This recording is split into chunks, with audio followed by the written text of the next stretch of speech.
tas taču nav sporta turisms. Nāc, tev parādīšu, kas ir sporta turisms. Viena no interesantām lietām sporta turismā ir orientēšanās. Un mēs orientējamies ar karti un kompasu un kontrolu kartiņu un iesim meklēt punktus. Ejam, orientēties.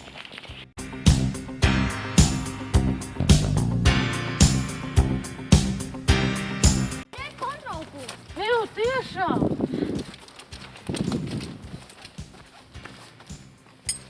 Atzīmēsim tad.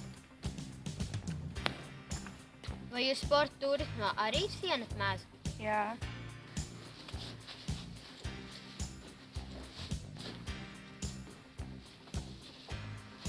Tas ir astotnieks.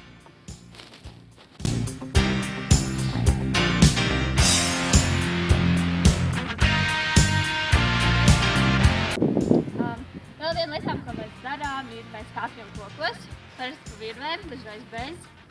Un arī mētam leties lejā pa virvēm, izmantojot pulveri. Lūk šādi.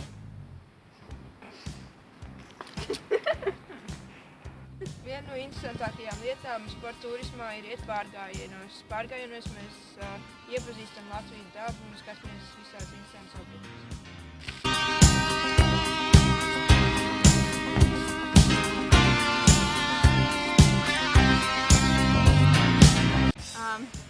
Mēs mēdzam bieži vien pārvarēt ūdens tiltus, un dažreiz mēs nevaram atrast tiltus, tad ir jābrien tāpat. Neskatoties to, kā ārā ir ziema. Kāda ziema?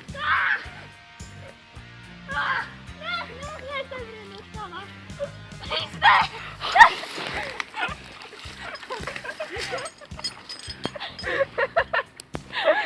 Nu, kā tev patīk? Forši! Var pieteikties?